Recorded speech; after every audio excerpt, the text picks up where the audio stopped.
Алтай Республикасы боюнча илимий экспедициясынын кийинки сапары Чүй автотрассасында жайгашкан Алтай Республикасынын ичиндеги Чемал районунун Чемал шаарындагы Александр Киндиш Варин уюштурган Менчик музейине сапары улантылды. Музей 3 жыгач боз үйдөн турат. Музейдин ички көрүнүшү телеберүүдөгү сиздердин назарыңыздарда.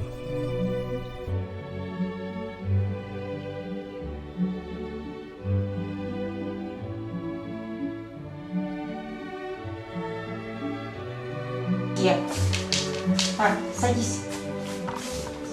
Ага. Слушай, повторяться не буду.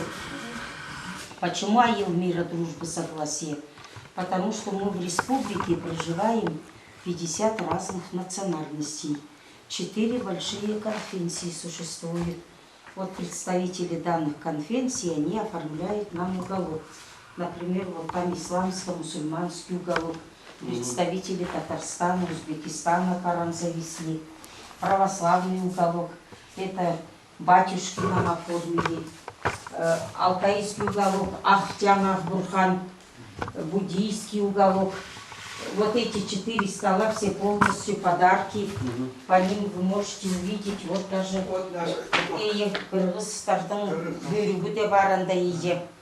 Так, теперь портреты. Это известные люди нашего Чемальского района. Андрей Викторович Анохин, Григорий Иванович Чурозгуркин, Павел Васильевич Кучияк, Нина Николаевна Суразакова. Сейчас я у каждого буду останавливаться и подробно расскажу. Теперь вот уголок для Вериха. Ты сильно не мешайся, дорогая, сиди. Вот.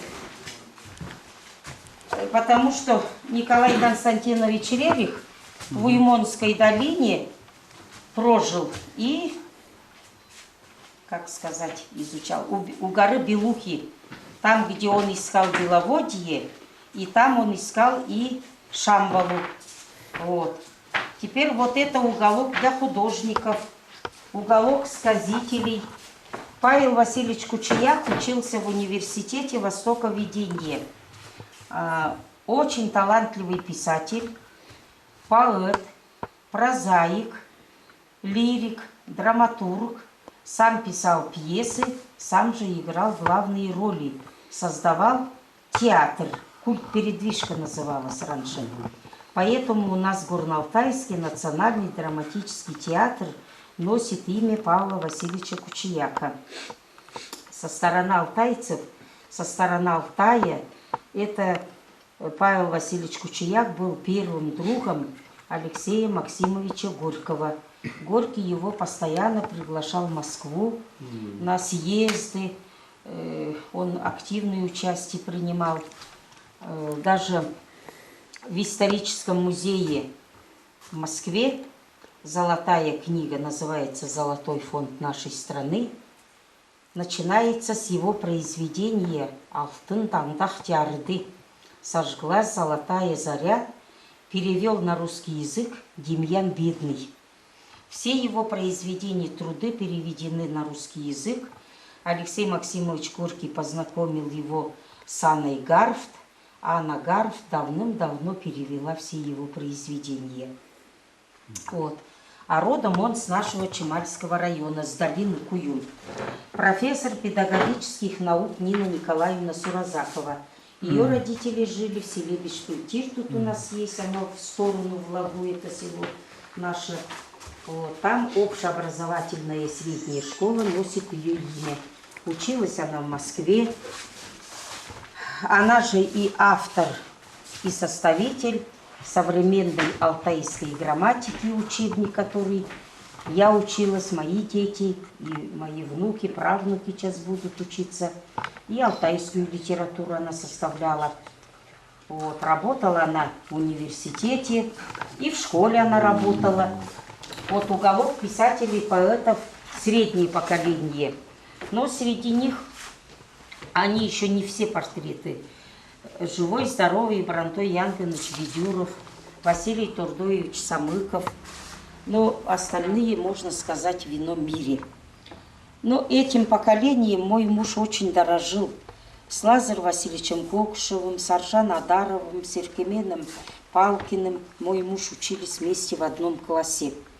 И классным руководителем у них была вот именно Нина Николаевна Суразакова в село Каракол Ангудайского района.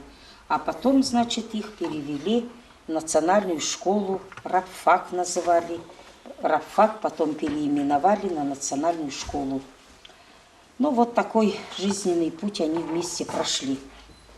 Теперь вот это герб нашего Чемальского района. На гербе изображен Гес наш, гора Белух, откуда свое начало берет река Катунь. Вот на улице висит родовое знамя рода Майман. Вот из 3 цветов. Символ неба, символ солнца, символ огня. Белый круг – это есть земной шар. 3 красные точки – это пройденный путь народа, настоящее и будущее. Светлые – тотемные животные, темные – черт, скажем. Смысл такой: светлое без черного не бывает, черное без светлого не бывает. Вот такой смысл. А у Рериха вот этот знак обозначает знамя мира. Но она почти одно и то же. Что земной шар, что знамя мира, почти одно и то же. Ну вот такие значки очень много были, мы уж их давным-давно раздарили. Теперь вот это есть археологический уголок, вся литература по археологии, наскальные, каменные искусства, гуно-сарматская эпоха, когда люди писали на камнях, а потом уже только перешли на дерево. Вот это есть наши древние памятники. Из самых простых камней вытачивали, делали памятники, и эти памятники ставили на курганах. А в курганах, естественно, хоронили известных людей рода племени, но богатых людей, воинов, богатырей, принцев, принцесс и так далее. Но вот на этой картине это очень-очень древний календарь алтайцев. Понятие древних алтайцев: якобы земной шар держится над морем, над океаном, а там плавают рыбы и лягушка. Видите? Вот. Ну, это алтайцы Теленгиты Кошагачского района в национальных одеждах. Это наша уважаемая тетя была тоже, она теперь уже в ином мире. Вот этот курган там находился, конечно. Ну и сейчас есть вот эти сопки. Вот тут землей закрыто, а здесь камни натасканы. Вот по обе стороны черные точки, они обозначают вот эти памятники. Под землей вот такое строение. Тут в разрезе показано, как курган строился. Вот одно каменное строение, второе каменное, третье деревянное. Между 2 каменными строениями 1,5 метра пространства. Вот это пространство заполняется водой, вода выходит из-под земли, поэтому то линзы мерзлоты копали, строили, делали холодильник. Когда водой наполнится, эту воду замуруют, большие камни положат, бревно положат, потом, значит, цемента-то не было, глину с конским каштаном мешали, щебень применяли. Вот таким образом раствор делали, все заделали, замазали, чтобы эта вода не пошла в яму и наружу обратно не выбежала. Вот таким образом зима наступает, вода замерзает, потом туда в такую глубину солнечные лучи-то не проникают. Все, холодильник готов. Вот тут она была заморожена. Вот где черный кругляшок, вот в таких долбленных гробах, вот в таком одеянии лежала принцесса и мальчик, маленький принц.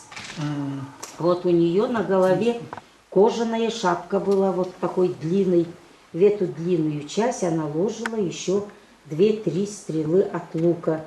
Но, говорят, шапка была оформлена дорогим металлом. Может, золотом, может, серебром. На шее золотое ожерелье у нее. Вот. Теперь нижняя блузка была безрукавная, вот где безрукавная часть руки, На каждой руке у нее по 2 татуировки, 4 татуировки были. Это на уровне Кашагашского района у нас, в горах, в лесу, в левую сторону, когда отсюда едешь, Улаганский район расположен. Улаганский район граничит с Тывой. Вот они по фотографиям на дереве, вот их так вырезали. Но что они обозначают? Ну, ученые пока еще эту тему не раскрыли, можно сказать. Даже вот, знаете, вот американский ученый Хосе Аргуэрис по поводу этого кургана прилетал к нам в 2004 году. Хотел попасть на этот курган, тогда у нас происходило как раз землетрясение. В 2005 году? 2004, 2005, 2006, вот эти 3 года подряд нас трясло. И вот его туда не пустили, его поместили на турбазу Катунь, и в один прекрасный день он тут у нас пропадал в нашем музее. Ну и вот он тоже дал слово нам, все сфотографировал, говорит, я приеду, там в Америке племен очень много, даже племена майя, которые ушли с нашего Алтая туда, в Америку, они, говорит, занимаются вот настоящими такими татуировками. Ну, уехал, забыл про нас. Вот так же и все другие ученые. Что они обозначают, откуда нам знать? Вот такая история.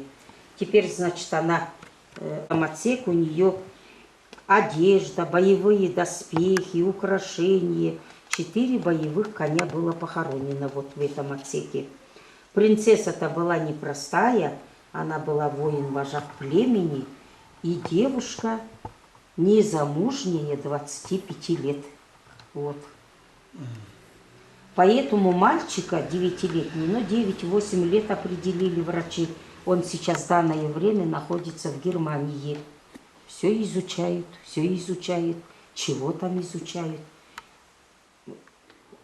Сказали, вот на днях у меня был оттуда человек, тоже профессор исторических наук, немец, говорит, через его ДНК хотят ученые определить, каким образом цивилизация к вам на Алтай пришла. К вам, Алтай. Вот Ага. вам. Мне кажется, новосибирские ученые продали его. Так он уже 5 лет там лежит, если не больше. Вот голова принца, вот в такой шапке он был. Ребенка. Ребенка. Вот, ага. Поэтому, раз она незамужняя девушка, определили, мальчика к ней приписали как братишка. Вот. Грусис. Вот это настроено. Сейчас мы даем вперед. У вас на гербе тоже какое-то, однако, животное есть? Там есть Орел у нас. Кыргызстана, Татарстана есть у нас. Делегации же тут у нас были-то. Вот наш герб теперь вот такой. С одной стороны герб Республики Алтай, с другой. Сейчас она в нашем республиканском музее находится.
ваши войлочные юрты, вы же их тоже юртами называете? Божий. Божий.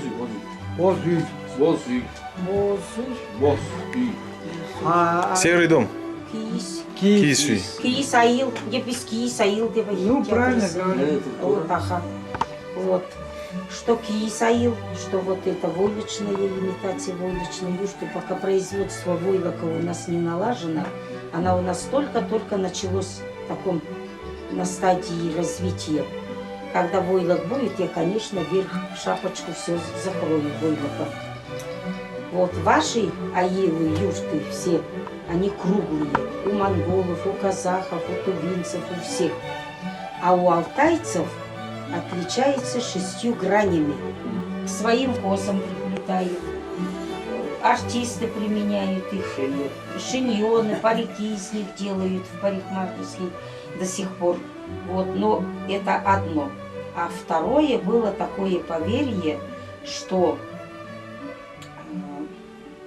кылдан, это от таких волос, ага, якобы черти пугаются, что к малышу никакая нечистая сила не приставала. Вот для этого еще делали. Вот. Но еще в волосах жидкость не держится. Вот видите, вот так завязывали, но сюда тоже ребенка не положишь, она щикотно, неприятно. Вот шкурки ягненка или козленка заводили, кому 10 штук, кому 15, кому 20. И вот таким образом ложили. Его как материю стирают, а выделать это 10 минут всего выделать его. Вот это все в комплексе есть. Древний подгузник, древний памперс. Поняла? Предмет для добывания огня. Оттук. И от слова вот типа кошелечка же делали. Вот так интересно сделано. Тут камень ложить, тут железо. Вот такие кремниевые камни сами парни, мужчины приносили с гор. И вот так высекали.